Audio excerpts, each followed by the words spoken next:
tivemos a continuidade do culto que iniciou lá na EBD, né?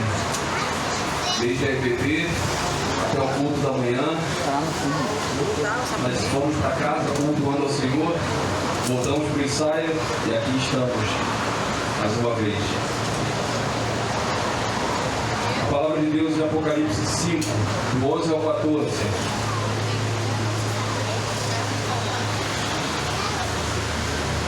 Diz assim: então olhei e ouvi a voz de muitos anjos, milhares de milhares e milhões de milhões. Eles rodeavam o trono, bem como as criaturas viventes e os anciãos. E cantavam em alta voz: digno é o Cordeiro que foi morto de receber riqueza, sabedoria, força, honra, glória e louvor.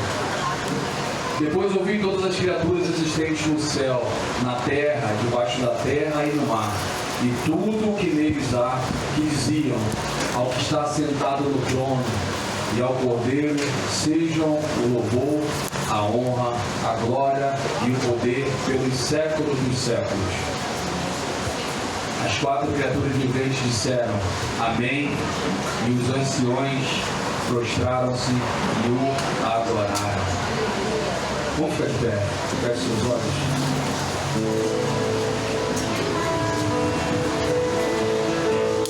Digno ao Senhor de receber toda a honra, toda a glória e o louvor. Obrigado, Deus, por mais uma noite aqui na tua casa, Pai, de oração, para te adorar, te louvar e engrandecer o teu santo e poderoso nome. Pois só tu és digno de receber a honra, a glória e o louvor. Que o Senhor possa estar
Glória a Deus.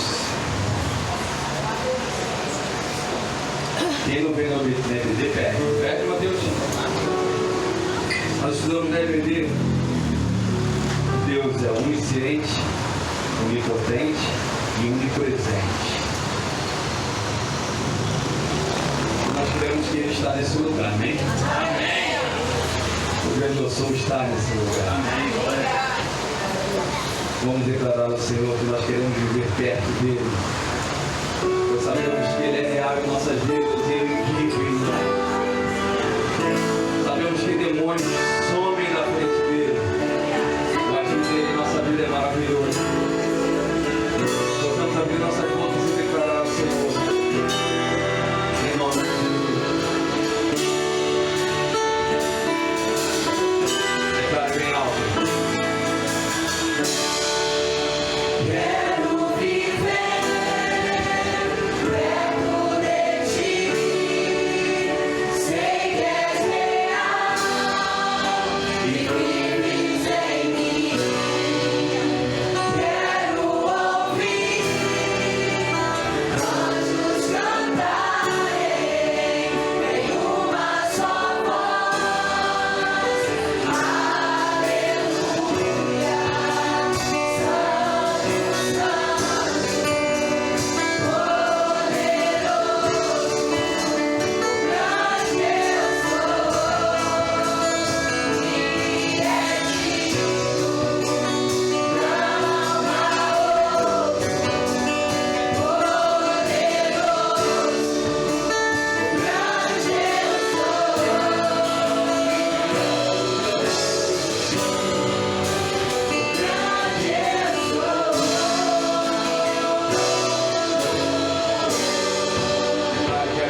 Majestade e esplendor estão diante dele, poder e beleza no seu santuário.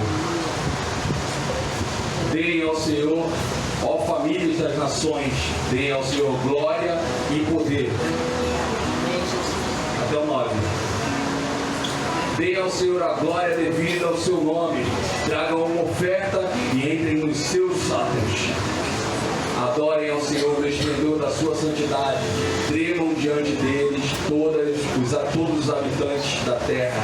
Glória, majestade e poder. Deem ao Senhor glória, porque Ele é o único digno de receber nosso louvor e nossa adoração. Amém? Amém? Vamos louvar o Senhor com alegria, com os palmas, com o nosso povo, em nome de Jesus.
Glória a Deus. Podia ficar aqui umas 6 horas louvando o Senhor. Vamos sentar. Glória a Deus. Agora vamos passar pelo momento de dízimos e ofertas.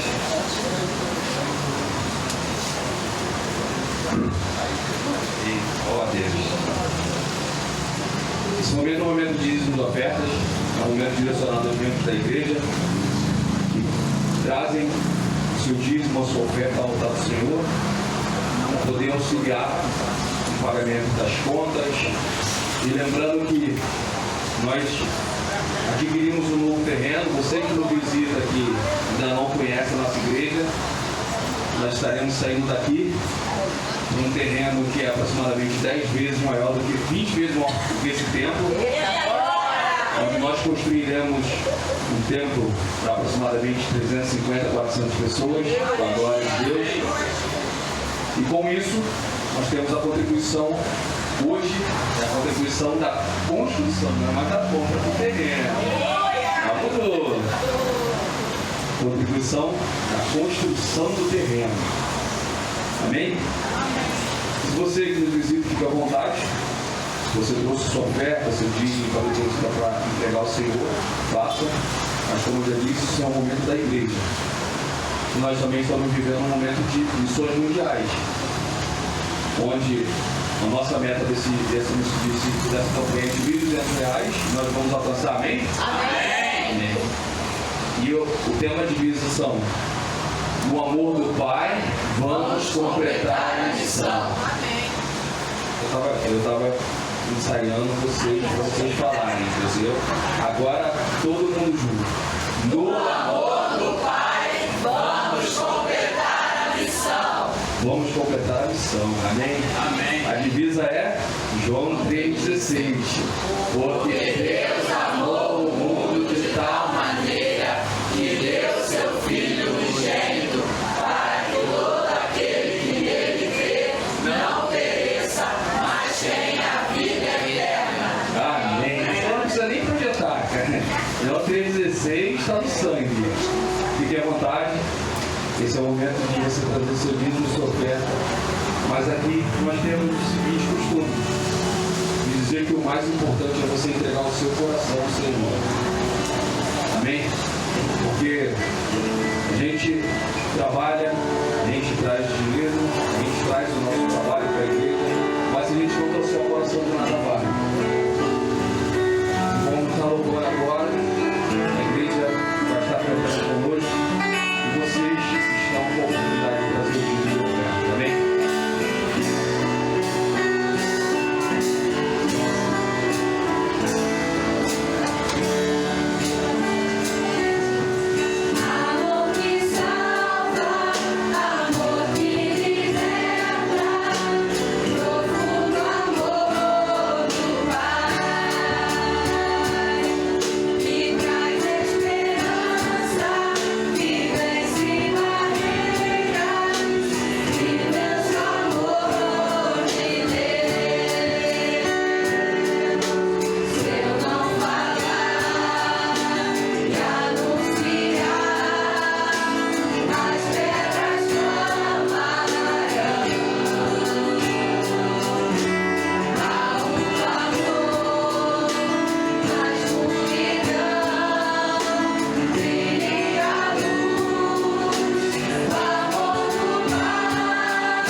tudo aquilo que trouxeram até aqui, os ofilados, Pai, os dízimos, ofertas, o Senhor possa fazer multiplicar, Pai, em nome de Jesus. Amém.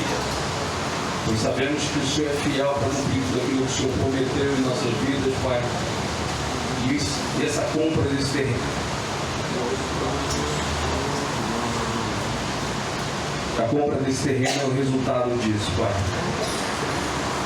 Deus, que o Senhor receba também os corações, Pai, que foram entregues, Pai, aqui na tua casa, Pai.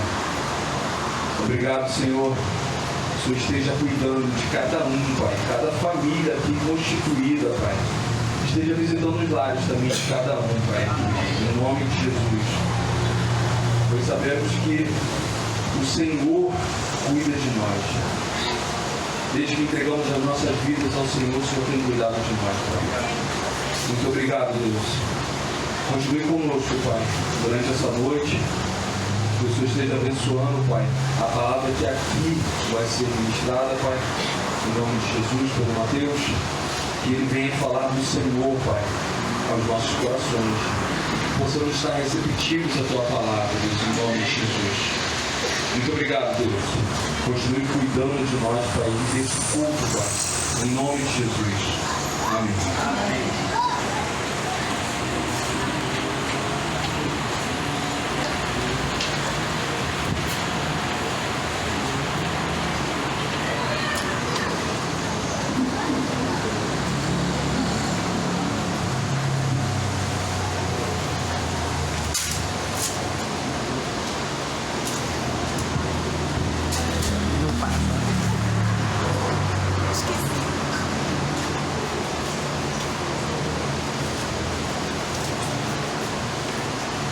Queridos irmãos, paz do Senhor, amém? Amém. Vamos estarmos juntos, reunidos.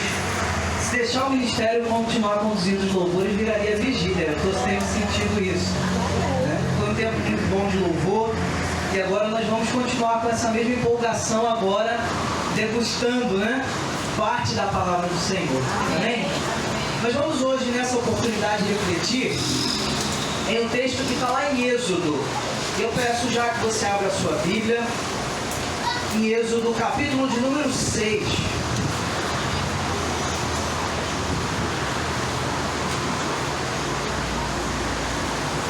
O tema da nossa mensagem é encorajados para prosseguir. Amém? Amém? Amém. Não, peraí. O tema da mensagem é encorajados para prosseguir. Amém. Glória a Deus. Agora sim. Estamos animados para começar a leitura do texto. Êxodo, capítulo de número 6, versos de 2 a 9. Amém? Eu vou fazer a leitura do texto e você acompanha, por favor, seja no telão, seja na sua Bíblia, tá bom? Diz-nos assim a palavra do Senhor, Êxodo, capítulo de número 6, versos de 2 a 9. Falou mais Deus a Moisés e lhe disse: Eu sou o Senhor. Apareci a Abraão, a Isaque e a Jacó como Deus Todo-Poderoso.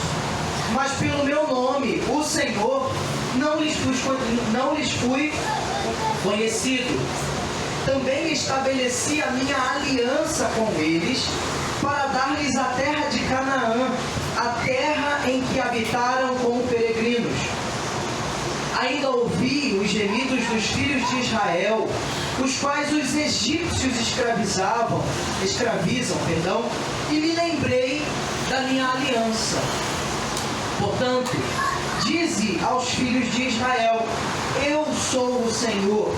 Eu vos tirei de debaixo das cargas do Egito e vos livrarei de sua servidão. E vos resgatarei com o braço estendido e com grandes manifestações de julgamento. Tomar-vos-ei por meu povo e serei o vosso Deus. E saberei que eu sou o Senhor, o vosso Deus, que vos tiro de debaixo das cargas do Egito. Eu vos levarei à terra em que jurei dar a Abraão, a Isaque e a Jacó, e vou-lo darei como possessão. Eu sou o Senhor. Desse modo falou Moisés aos filhos de Israel. Mas eles não atenderam a Moisés por causa da ânsia de espírito e da dura escravidão. Esse é o texto da palavra que nós vamos refletir hoje. Sobre o que mesmo? É isso aí que você pensou mesmo. É isso aí que você pensou. Você só não quis falar. É claro, fiquei embolado de não falar. Né? Encorajados para prosseguir. Vamos orar nesse momento? Senhor, celebramos ao Senhor nessa noite, porque somos o teu povo, Deus. Obrigado, porque estamos reunidos unicamente para te adorar. Nós queremos pedir nessa noite que o Senhor fale ao nosso coração. Deus, nós precisamos ouvir a tua voz, nós precisamos entender a direção do Senhor para a nossa vida. Então nos ajuda, assim nós oramos em nome de Jesus. Amém e amém. Encorajados para prosseguir. Eu estava pensando a respeito desse tema e desse texto e me fez refletir como que quanto mais a gente conhece alguma coisa, mais a gente confia nela, né? Ou não? Eu vou explicar. Por exemplo, o pessoal aí que está prestando vestibular, tem o sonho talvez de uma carreira promissora em uma determinada área, você geralmente vai escolher a instituição que tem maior renome nessa área, né? Você então vai persistir, você vai se encorajar, você vai buscar e se dedicar a chegar nesse determinado lugar que você conhece que ali você pode confiar. Por quê? Porque você conheceu e viu que ali você tem um lugar onde você pode depositar os seus estudos, os seus anos de dedicação aos estudos. E a gente precisa pensar isso de um modo geral em muitas coisas na nossa vida. A confiança tem muita relação com o quanto nós conhecemos das pessoas e das coisas. Você não confia coisas da sua vida para pessoas que você não conhece tanto. Tudo bem que fila de banco é uma exceção. Você bem sabe que quando a gente está na fila do banco, a gente conta tudo para a pessoa que a gente nunca nem sabe, nunca nem vai ver na vida. É uma exceção. Via de regra, a gente não deposita a nossa confiança em coisas, em pessoas que a gente não tem algum conhecimento. E é muito interessante porque existem pessoas desconfiadas. Desconfia de coisas, de pessoas, de instituições. Tanto que existem pesquisas, eu vi uma pesquisa muito interessante, que é o ICS, não sei se você já ouviu falar nisso. O ICS, que é o Índice de Confiança Social. É uma pesquisa em que é feito num determinado grupo de pessoas no Brasil e eles investigam e medem o nível de confiança dos brasileiros em determinadas instituições. E eu queria botar a projeção aí. Esses dados foram feitos pelo Instituto de Pesquisa e Consultoria. Se der para projetar, a gente vai dar uma olhada aí sobre o ranking, ou seja, quais instituições mais os brasileiros confiam e quais são as menos credibilizadas para o brasileiro.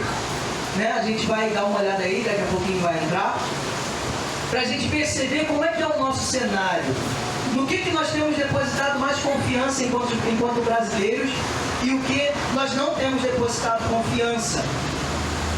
E aí, a gente vai dar uma olhada. Olha lá, o ICS, Índice de Confiança Social, foram dados de 2024. Então, é de 0 a 100 a porcentagem. E essa pesquisa foi feita em todo o Brasil. E esse é o ranking de instituições mais confiáveis segundo os brasileiros. Perceba que o Corpo de Bombeiros é uma das instituições mais confiáveis segundo os dados do ano passado. E aí vai seguindo, né? Em segundo lugar a Polícia Federal, as escolas públicas e em quarto lugar as igrejas. Mas infelizmente, se você olhar para o fim da quarta tabela, o governo federal, a República, o presidente da República, sindicatos, o Congresso Nacional e partidos políticos, infelizmente, estão abaixo dessa lista. Então, segundo essa pesquisa, os brasileiros confiam mais nos bombeiros do que nos partidos políticos. Isso é só para a gente ter uma noção de como que um povo, às vezes, pode estar desacreditado diante da sua realidade. Essa era uma condição do povo de Israel nesse texto. O povo de Israel estava desacreditado. O contexto é de um povo escravo. Povo cativo, pode tirar, por favor. Obrigado, meu amigo. Um povo desacreditado. A gente vê que o Pentateuco, são os 5 primeiros livros da Bíblia, contam uma história sequencial do povo de Deus. Em Gênesis a gente vai ver que existe uma verdade: o homem não pode salvar a si mesmo. Isso é a mensagem do Gênesis. O homem tenta resolver a sua vida com a sua própria capacidade, mas ele não pode resolver o problema pelas suas próprias mãos. Mas o texto avança e a gente está no livro do Êxodo. O livro do Êxodo é o texto da peregrinação. É o livro da peregrinação do povo. É um livro que fala primeiro da história de Jacó, dos filhos de Jacó, até chegar a José. E aí a gente sabe que no período de José foi um período de grande bonança, porque José virou o quê? Governador, não foi? E o povo obteve grande bonança naquele período, e tem um motivo por que disso. No período de José, quem governava o Egito naquele período era um povo chamado Ixos. Os Ixos eram de uma linhagem distante do povo judeu, por isso que tinha uma certa amizade, uma certa aliança. Mas você sabe que depois da morte de José, novo governo entrou e começou a haver uma forte opressão em cima do povo do Senhor. Aonde a gente está agora, nesse texto, é justamente esse contexto. Moisés é levantado, é chamado por Deus para libertar esse povo que agora está cativo, que agora está sendo oprimido por uma nação que não é a favor do povo de Israel. E a gente percebe que existe um momento que Moisés é colocado no barquinho, né? Como que uma construção de palha, e ele é colocado no rio, e ele é recebido pela... Quem? Ela mesmo. Ela tem um nome meio difícil. É Hatshepsut. Não, eu errei. Hatshepsut. Provavelmente esse é o nome da mulher que recebeu Moisés, a filha do faraó, que não era uma filha somente, ela também era uma guerreira, sabia? Ela guerreava junto com o faraó. Eles revezavam nas batalhas pelo povo. E aí, quando um ia à frente de batalha, o outro ficava. E provavelmente nesse período que ela recebeu e achou Moisés e o recebeu como filho, criou e tudo mais, né? Mas na verdade a gente sabe que ele teve uma história e ele foi chamado para a libertação do povo de Israel.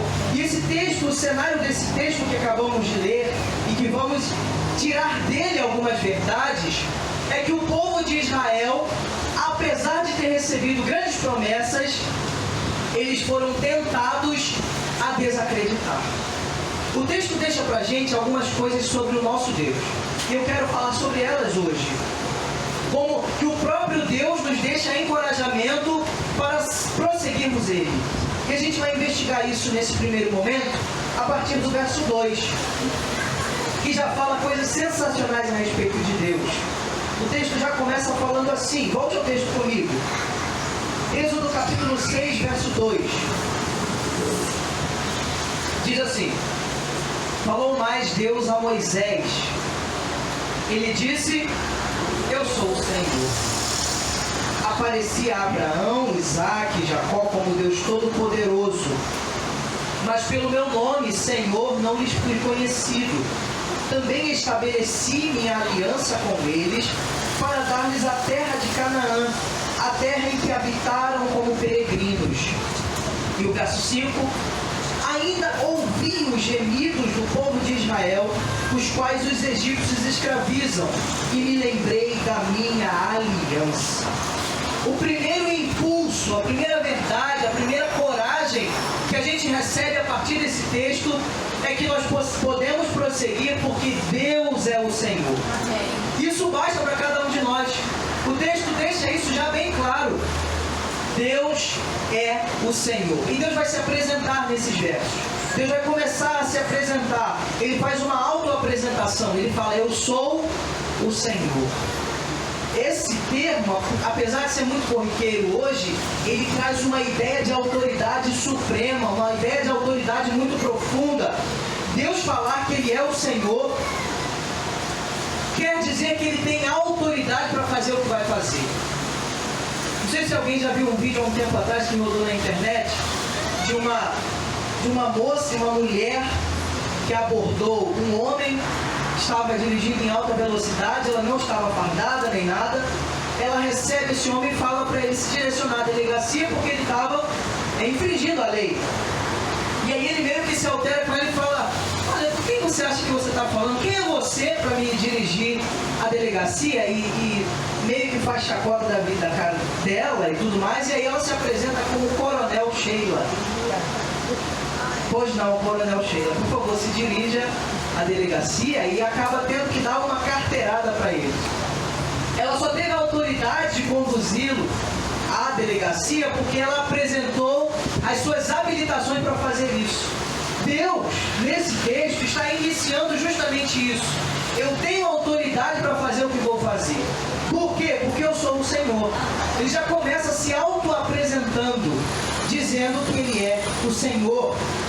Isso dá legitimidade ao que Ele vai fazer. O quê? Libertar esse povo com uma poderosa, com uma forte. Mudar o destino, mudar a história, transformar o coração. Deus está dizendo isso para esse povo. A história de vocês não é marcada pelo lugar de escravidão, mas eu dirijo o caminho da história de vocês como povo. É isso que ele está falando. Essa mesma regra acontece em Mateus 28. O que Jesus diz? A gente sabe só o portanto id, né? Mas antes do portanto id tem o quê? É igual o João 3,16, né? Porque Deus amou... Ou antes, como é que tá? Espera aí. Toda a autoridade me é dada nos céus e na terra. Portanto id. A gente só tem o id porque tem uma verdade que a gente esquece antes desse verso. Só tem uma ordenança para a igreja porque tem alguém com autoridade para sustentar essa missão, que é o nosso Senhor. E o texto diz: me é dada toda a autoridade no céu e na terra, portanto ide. Vocês como igreja têm autoridade para ir pregar, evangelizar, discipular, transformar vidas. Por quê? Porque eu sou o Senhor que tem toda a autoridade no céu e na terra. Então somos a igreja do Senhor por isso. Esse mesmo modelo está acontecendo agora em Êxodo, que Deus está mostrando primeiro, fazendo essa auto-apresentação no verso 2 apenas, que é que Ele é o Senhor de todas as coisas. Mas o verso 3, Ele não faz só uma auto-apresentação, Ele faz uma revelação de quem Ele é. E o verso 3 vai falar: eu apareci aos patriarcas, Abraão, a Isaac, a Jacó, como Deus Todo-Poderoso. E mais pelo meu nome, Senhor, não lhes fui conhecido. Deus está mostrando a extensão dele enquanto Deus Todo-Poderoso. É um Deus que não tem limites, é um Deus em que circunstâncias, em que impérios, que dominações não podem conter o seu poder. Ele está falando isso, Gênesis 17 vai falar isso, né? Quando ele chama o próprio Abraão, ele vai falar: quando Abraão tinha 99 anos, o Senhor apareceu e disse: eu sou o Senhor Todo-Poderoso, anda na minha presença e ser íntegro ou ser perfeito. Alguns outros textos, o próprio Deus está mostrando essa autoridade, essa extensão de poder. Mas isso também indica que ele tem um compromisso com o seu povo. E é o mais curioso, não sei se você percebeu, a gente vai chegar lá no final da mensagem. Mas tem alguma coisa que não conecta até o fim desse texto. Porque Deus está fazendo toda essa apresentação de quem Ele é. E o último verso que a gente leu, que é o verso de número 9, diz: mas eles não atenderam a Moisés. Ou seja, Deus apresentou tudo quem Ele é, o que Ele faz, as suas obras, os seus sinais, o seu poder. Mas o povo, devido à ânsia de espírito e à dura servidão, não deu crédito ao que foi falado. Isso é uma sedução. Nós esquecemos de quem Deus é nas nossas vidas. Diante dos problemas, diante das dificuldades, diante das preocupações, diante das ânsias do Espírito, a gente vive um tempo das ânsias, né? Um tempo das ansiedades, um tempo das tantas preocupações. E essas verdades que são apresentadas anteriormente, às vezes são esquecidas pela ânsia de espírito e poder da opressão. Isso é uma verdade que temos que estar atentos.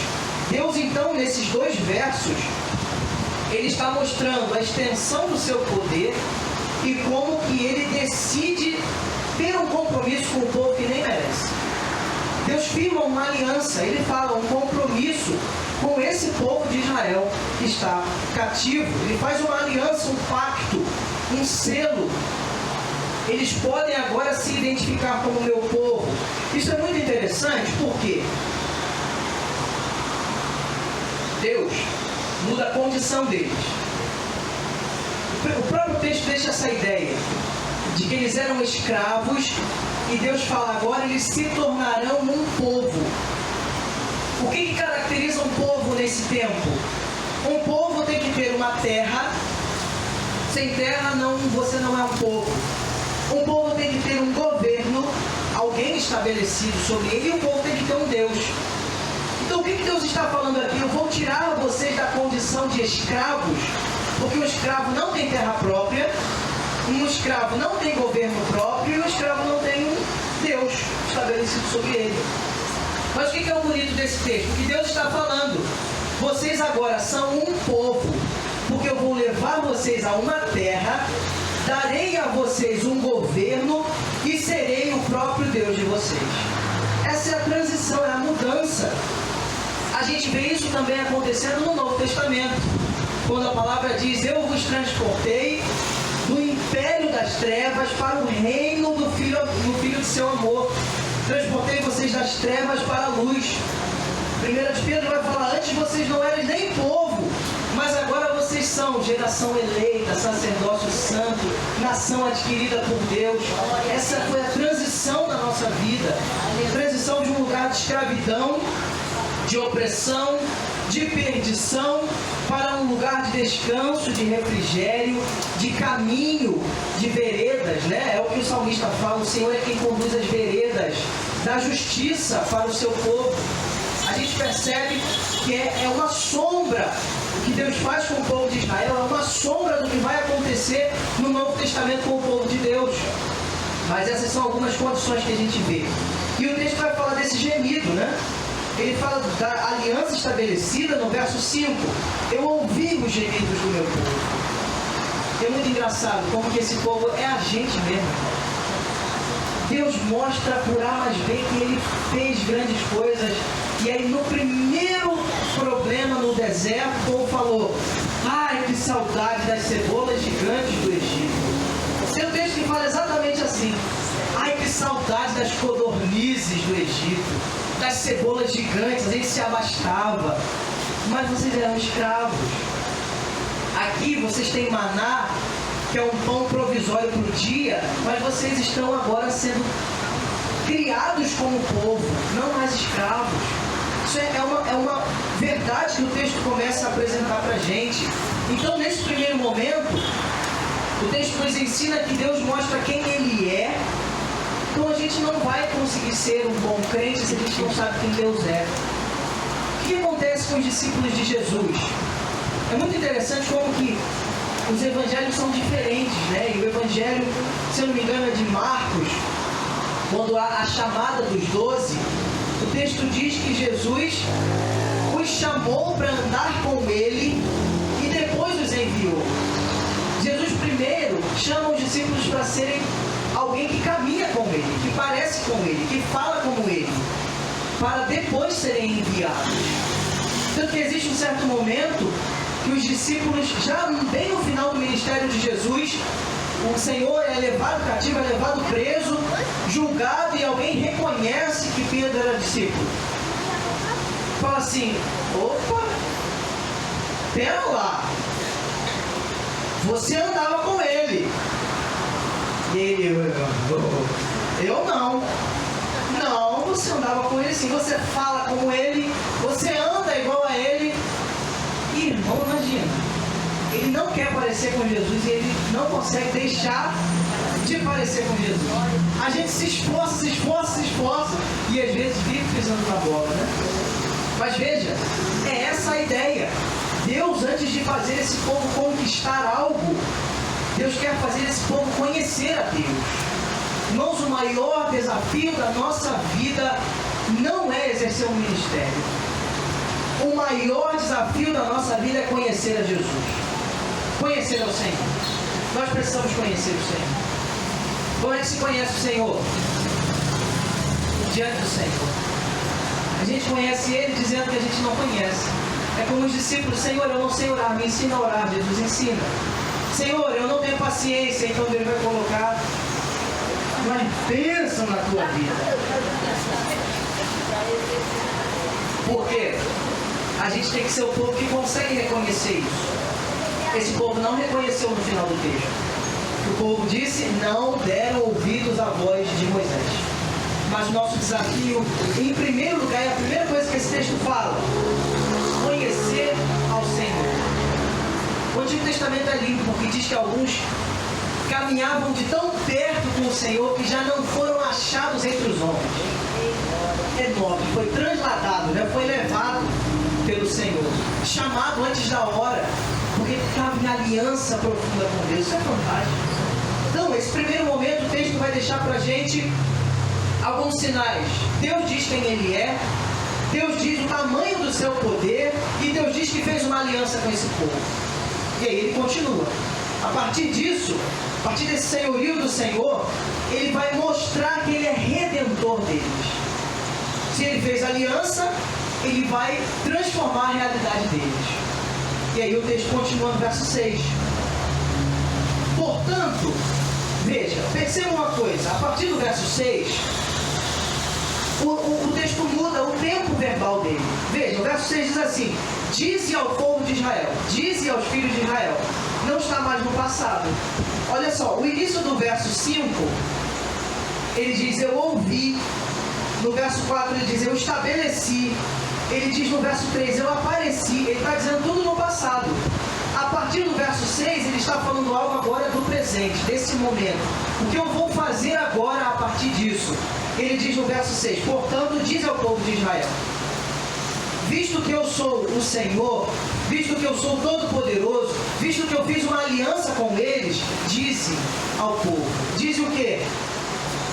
Eu sou o Senhor, vos tirarei de debaixo das cargas do Egito e vos livrarei da sua servidão. Vos resgatarei com o braço estendido e com grandes manifestações de julgamento. Agora o Senhor se revela como o Senhor, o Redentor, aquele que redime o seu povo. E a gente vê uma característica aí da diferença de Faraó e a diferença do Senhor que agora se apresenta. Faraó oprimia com o trabalho pesado. O Senhor diz que vai haver libertação para um povo que é escravo. Faraó tornava eles escravos. O Senhor diz que vai fazer deles um povo. É a todo momento Deus mudando a mentalidade desse povo, que ainda vai ser muito trabalhada no deserto, mudar uma mente. O desafio de cada um de nós hoje como crentes é mudar a nossa mente. Romanos vai falar isso, né? É importante que vocês transformem, mudem a vossa forma de pensar, para que vocês possam experimentar a boa, perfeita e agradável vontade de Deus. Temos um desafio de mudar a nossa mente a todo momento. O texto fala então, a grande chave desse texto é a redenção. Uma mensagem de redenção. Uma mensagem de transformar a realidade desse povo. Deus que transforma a morte em vida. Deus que transforma a desesperança em esperança para esse povo. Aqueles que estavam fadados ao fracasso são transformados pelo Senhor. E isso a gente tem no Novo Testamento como adoção. Como aqueles que foram adotados como filhos de Deus. A palavra do Senhor vai falar em Romanos 8 isso. É que vocês agora têm o poder de se tornarem filhos de Deus. Porque o Espírito testifica ao vosso Espírito de que vocês são filhos de Deus. Essa identidade nós recebemos em Cristo Jesus. Em Cristo Jesus nós recebemos essa adoção como povo de Deus. Nós somos igreja de Jesus. A gente hoje tem medo de falar: eu sou crente. Você é o quê? De onde? Qual é o endereço? Não, eu não posso. A gente tem vergonha, não podemos ter. A identidade que recebemos do Senhor, falar isso com ímpeto, com coragem, porque se a gente crê que Deus realmente nos transformou, nós seremos estes. A palavra diz: não se coloca uma lamparina debaixo da cadeira, debaixo da mesa. Uma lamparina precisa ser levantada lá no alto do monte para iluminar toda a terra. Nós precisamos ser esse povo que recebe a identidade de Cristo, a identidade do Senhor, que pertencemos ao corpo. Colossenses vai falar isso, Colossenses 1,18. Nós recebemos essa autoridade como povo do Senhor. Deixa eu abrir. Está lá? Olha, ele é o cabeça do corpo, que é a igreja. Ele é o primeiro, princípio e primogênito dentre os mortos, para que em tudo tenha supremacia. A partir do Cristo, do cabeça, que nós somos igreja. Jesus, em um certo momento, ele está nos evangelhos e ele pergunta para os discípulos: quem os homens dizem ser o Filho do Homem? Se a gente fizer um evangelismo de rua, o que as pessoas têm falado sobre Jesus? O que está na boca do povo? Jesus está perguntando isso para os discípulos. O que o pessoal tem falado de mim? Aí eu falo: não, uns dizem que o Senhor é um profeta, uns dizem que o Senhor é como Elias, como Jeremias. E aí Pedro, usado pelo Espírito de Deus, ele fala: não, tu és o Cristo, o Filho do Deus vivo. E aí Jesus diz ao bem-aventurado: és tu, Pedro, porque não foi carne nem sangue que te revelou isso, mas foi o Pai. E eu te digo mais: e tu és Pedro. Sobre esta pedra eu edificarei a minha igreja, e as portas do inferno não prevalecerão contra ela. Essa ideia de que Jesus é o alicerce, é o fundamento, é a razão da igreja, que a gente vira crente. O Senhor diz: me disseste bem, que eu sou a base da igreja, por isso que você é Pedro. Veja, Pedro só é Pedro como discípulo, como evangelista, porque ele entendeu que Jesus é a base da igreja. Depois disso, em 1 de Pedro, ele mesmo vai falar: nós somos como pedrinhas, né, como edifícios espirituais de uma casa espiritual, no qual a pedra angular de esquina é o Senhor. Irmãos, isso é fantástico, isso é sublime. Então, antes de Deus nos levar a um lugar, Deus quer nos chamar para si. Antes de Deus nos levar para qualquer lugar, Deus nos chama para Ele. Antes de irmos para um determinado lugar que Deus abriu, expandiu os celeiros, abriu as portas, nós precisamos nos identificar com Ele, estar mais próximos dEle. Antes de Deus levar Israel à terra prometida, os chamou para si, chamou para perto de si. E essa ideia apresentada aqui de redenção é literalmente comprar um escravo. Redenção, a palavrinha significa isso. Existe um escravo e um senhor compra, adquire esse escravo como propriedade sua. Essa é a ideia da redenção. Então, o Senhor primeiro quer nos chamar para perto dele. Ele quer fazer uma aliança, um pacto com esse povo e ensinar eles a ser povo de Deus. A gente vai viver a vida inteira tentando e aprendendo a ser crente, porque Jesus está a todo tempo nos ensinando coisas novas. Você é o crente ideal que você sempre quis? Nada. A gente ainda erra muito. Mas é essa expectativa de ser sempre melhor na presença do Senhor. De estar sempre melhorando, sempre transformado na presença de Jesus. E aí o próprio Deus deixa esse sinal em Êxodo, de que Ele não é um Deus que volta atrás das suas promessas. Porque o texto está falando isso: eu prometi no passado a homens há muito tempo atrás, mas agora, a partir do verso 6, ele diz: eu cumpro a minha promessa, eu cumpro o que falei. Os profetas falam: Deus não é filho do homem, não, filho do homem para que minta, né? Nem para que se arrependa. Deus cumpre as suas promessas. Até aqui, todos são flores. Até aqui é só o Senhor falando da sua grandiosidade, do seu amor, do seu poder, da redenção, do que Ele vai fazer. Só que tem um momento final do texto, que é um desafio, um alerta para cada um de nós. E o terceiro aspecto é um povo e foi parado pelas circunstâncias. Um povo que, apesar de ouvir do Deus Todo-Poderoso, apesar de ouvir sobre redenção, é um povo que foi parado pelas circunstâncias. E a gente vê isso no verso 9. E aí o texto fala assim, desse modo, ou seja, Moisés falou exatamente o que o Senhor falou para ele. Tudo quem ele é, o que ele faz, e ele falou para o povo, aos filhos de Israel. Mas eles não atenderam a Moisés por causa da ânsia do Espírito e da dura escravidão. É um negócio complicado esse texto.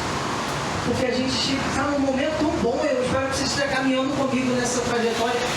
Ver Deus fantástico, agindo, transformando, mostrando sua identidade, falando o que Ele vai fazer.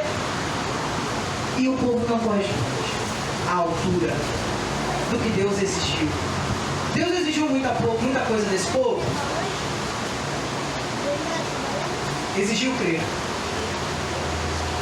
O maior desafio da nossa vida é ser como esse povo que crê em Deus. Crê em quem Deus é, crê em quem Deus faz, crê no que Deus pode realizar, porque nós somos a todo momento assediados pela ânsia de espírito e pela dura escravidão.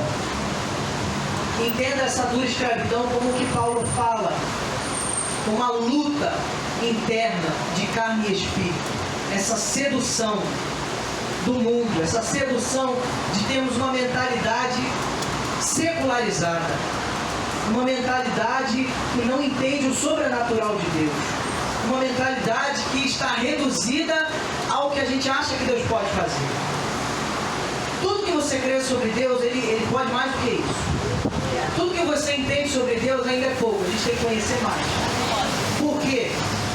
Porque nós somos seduzidos a sermos parados pelas circunstâncias. Porque o povo foi... É complicado, porque o final do texto é esse. É um alerta para a gente. Não encaixa o texto, né? Porque Deus está falando coisas fantásticas e o povo não recebe simplesmente. Não recebe isso. Então, eles não deram ouvidos. E há muitas formas da gente não dar ouvidos ao que o Senhor nos diz. Né? Uma delas foi essa ânsia de resolver. Essa ânsia, o povo estava muito tempo, mais de 400 anos cativo, com a promessa de que vai vir um libertador. Quando vem, Deus fala poderosamente e o povo não desenvolve. Então a gente precisa ser desafiado a isso. Veja, apesar das palavras de esperança, há uma exaustão produzida pela opressão. Deus tem que renovar o nosso coração. Às vezes nós somos desanimados pela vida, desanimados pelas circunstâncias, desanimados pelas pessoas, pela igreja, pelos irmãos. Às vezes essa opressão nos desanima a caminhar, mas a gente precisa se segurar no início do texto, em tudo que Deus é e tudo que Deus pode fazer, para que não sejamos seduzidos a isto. Então, alguns alertas para cada um de nós. Não se acostume com as batalhas. Não se acostume com as batalhas. O povo de Israel estava domesticado pelo Egito. Quem já viu esse crente que fala assim? Como é que está a sua vida, irmão? É isso aí mesmo, é isso aí que você está vendo. O que Deus tem realizado? Deus é o paralítico nas águas, né? Há 15 anos Deus não mexe nas águas.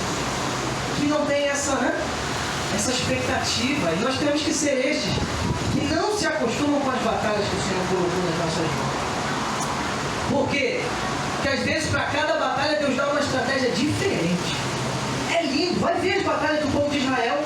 Tem batalha que Deus manda que eles fossem com flechas, com arcos e batalhar frente ao povo para ganhar a vitória. Deus falou, a vitória é certa, vai.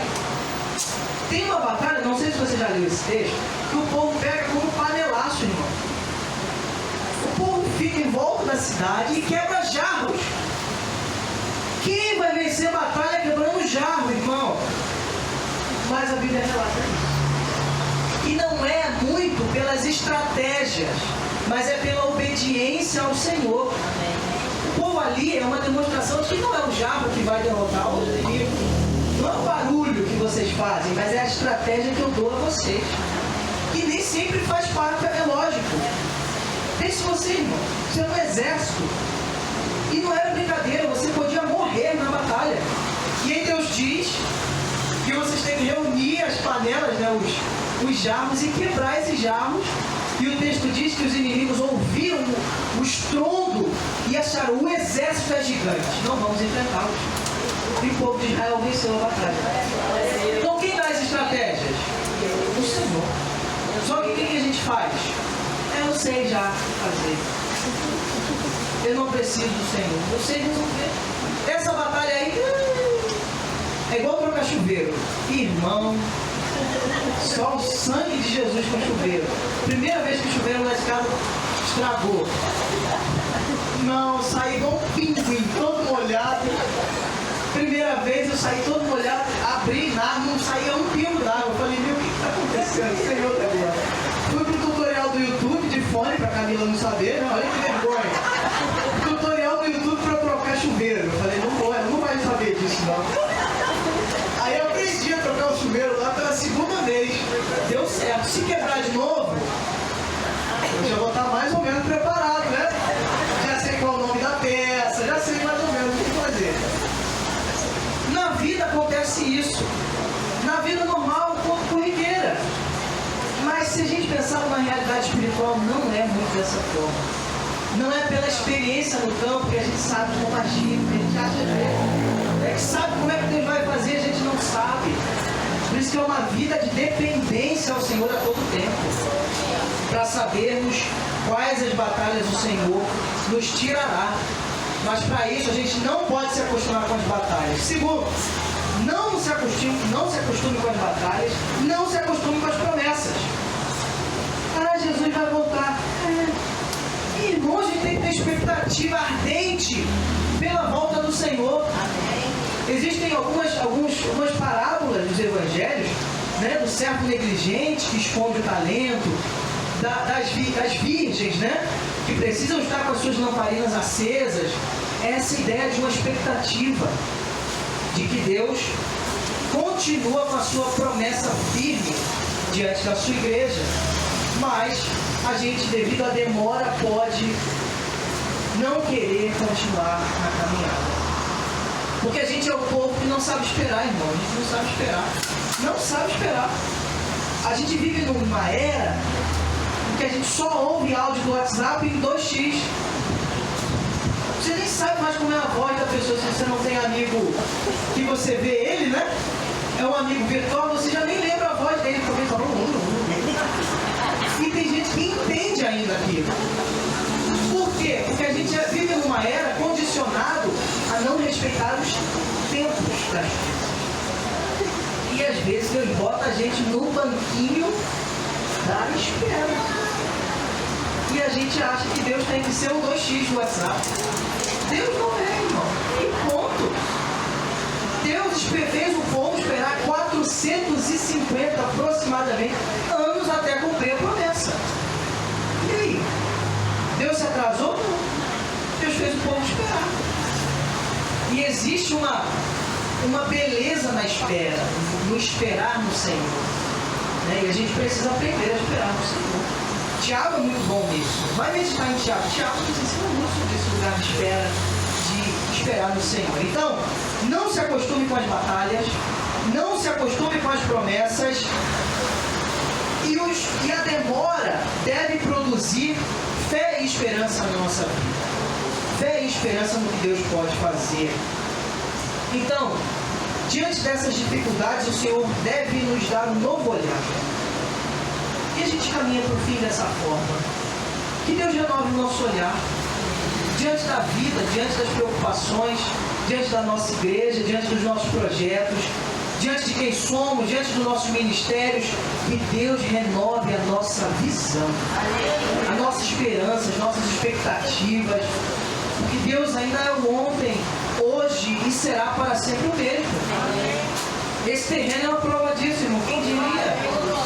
Né? A gente está no Salmo 136. 126, né? Grandes coisas fez o Senhor por nós, por isso estamos alegres, nós estamos como os que sonham, porque como as torrentes do Negueb, né, que vem, é a torrente, é o rio de Deus que entra e clareia tudo e traz, onde era o lugar de morte, traz florescimento, e a gente, olha lá, então a nossa boca se encheu de riso e o nosso lábio de cântico, até as outras nações diziam, grandes coisas fez o Senhor por eles. Então, quando Deus está agindo, até mesmo os que estão de fora testificam isso. Mas o perigo é a gente ser como o povo de Israel nesse texto. É claro que Deus vai agir, né? Quem é que está pregando? A gente não pode tirar quem é o protagonista da história. Deus é quem escreve a história de salvação. E Ele chama a gente para participar disso. De forma assim que a gente é privilegiado a sermos servos. O maior título que a gente recebe é ser servo de Jesus. O maior, Paulo falou isso.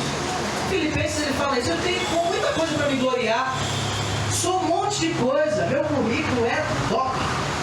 Fui fariseu, fui pambaleia, eu persegui a igreja, fui circuncidado ao terceiro dia, o meu currículo é invejável. Mas chegou um momento da minha caminhada que eu considerei tudo isso como perda, como esterco, se comparado à superioridade do conhecimento de Cristo Jesus, o meu Senhor. Irmão, nós somos servos do Senhor. E esse é o maior título que a igreja pode receber. Servo de Jesus, aquele que é a coluna e o baluarte da verdade. A igreja é chamada disso. Coluna e alicerce da verdade, que é Jesus. Então, irmão, que essa conquista nossa nos faça caminhar à altura da visão, caminhar à altura do que Deus tem feito na nossa vida, que impulsione a nossa vocação, para o que Deus tem te chamado. Qual chamado Deus colocou na sua vida? Às vezes a gente vive 10, 20, 30 anos na igreja e não sabe para que Deus nos chamou. Ainda é tempo.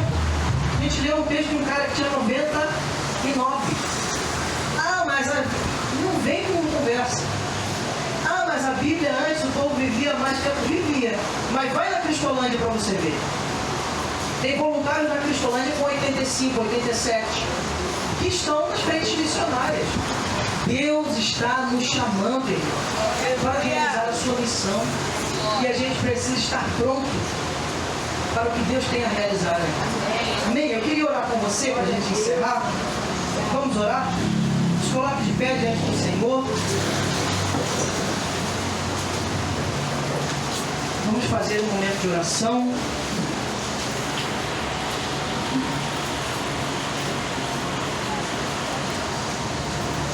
E ore a Deus para que Deus faça algo novo na sua vida. Amém? Amém. Se Deus já tem feito, fala assim, Deus faz mais alguma coisa na minha vida. Transformar algo na minha vida. Para que eu seja realmente esse que pode ser impulsionado a fazer algo mais para ti. Vamos orar nesse momento. Depois dessa oração, a gente vai fazer uma oração de celebração pelo aniversário do Cadu. Amém? Essa oração é uma oração de contrição primeiro e depois a gente vai fazer a oração de celebração, tá? Porque é diferente, não é? Depois dessa oração eu vou começar uma oração para a gente orar pela vida do Cadu, tá bom? Então você tem essa oportunidade nesse momento de colocar a sua vida diante do Senhor.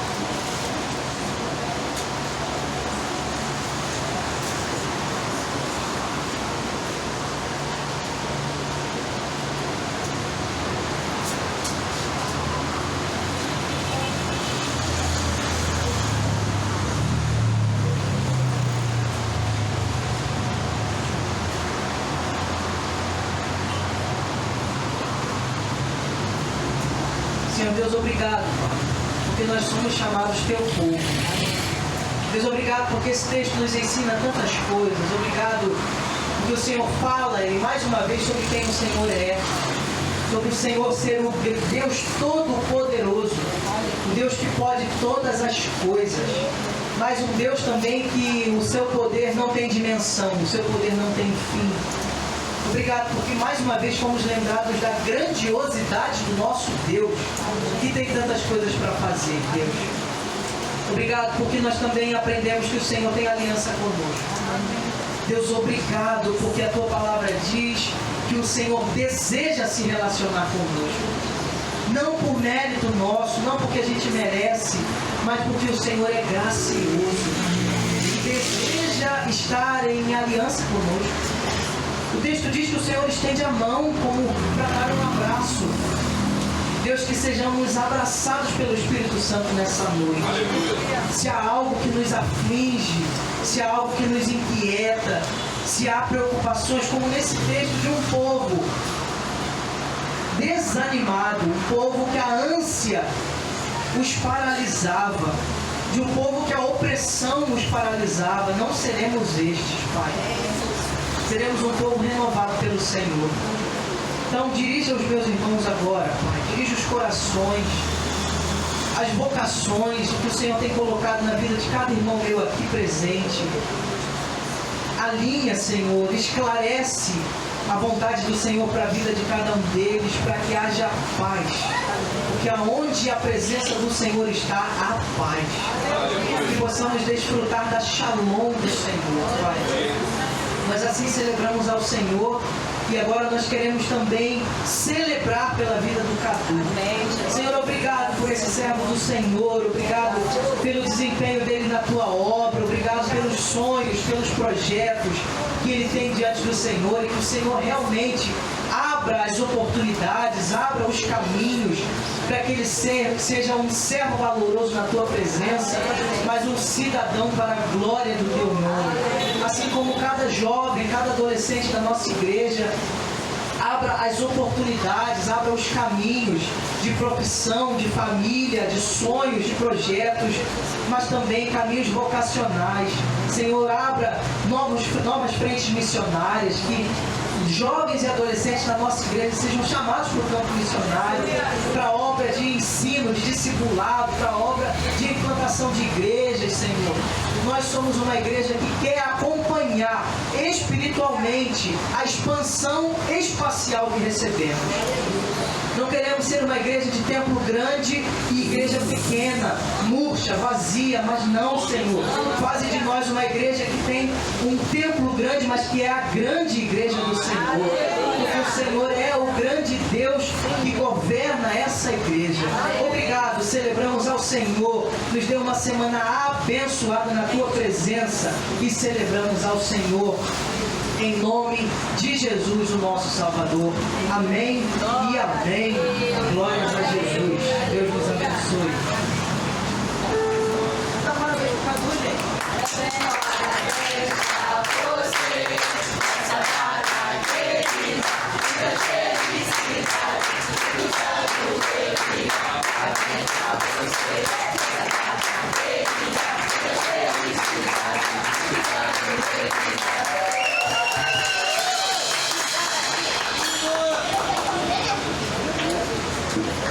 Glória a Deus.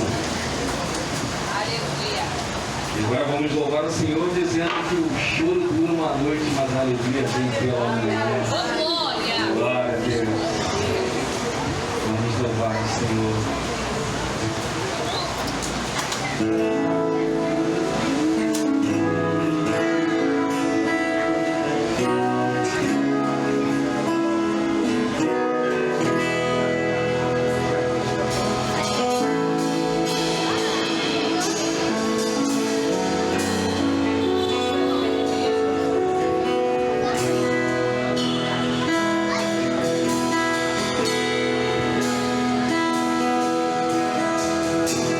Eu tenho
por favor.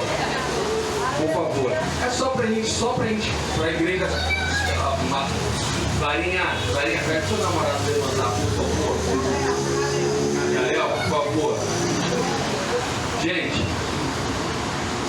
nossa igreja pode dizer para eles: sejam bem-vindos em nome de Jesus. Sintam-se à vontade, sintam-se abraçados. No final, todo mundo vai abraçar você, vai ser aquilo, o normal que a gente faz. Mas vocês são muito bem-vindos aqui na casa do Senhor. Amém. Aqui é a casa do Senhor. Essa igreja não é minha, não é sua, não é de ninguém, é de Deus. Amém. Que vocês possam vir mais e mais vezes. E é muito bom ter vocês aqui conosco, amém? Amém. Vamos ficar de pé agora todo mundo pra gente. Nosso último louvor. Declarando que o Senhor te abençoe. Aleluia. Obrigado, Senhor. Amém? Abra sua boca. Declara ao Senhor. A bênção do Senhor esteja sobre as nossas vidas. Em nome de Jesus.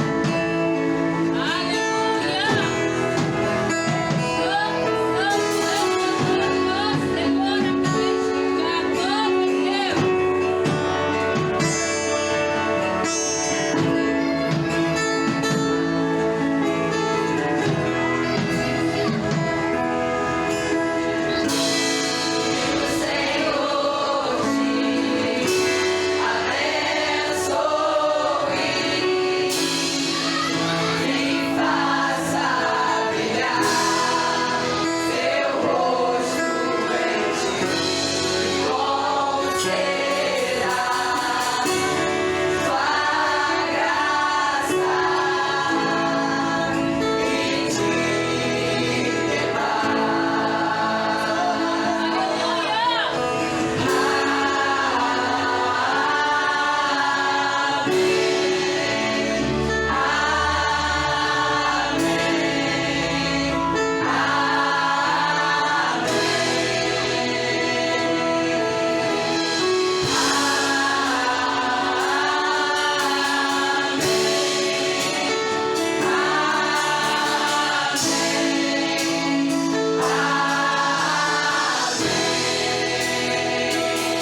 Sabemos que a tua mão está estendida sobre nós.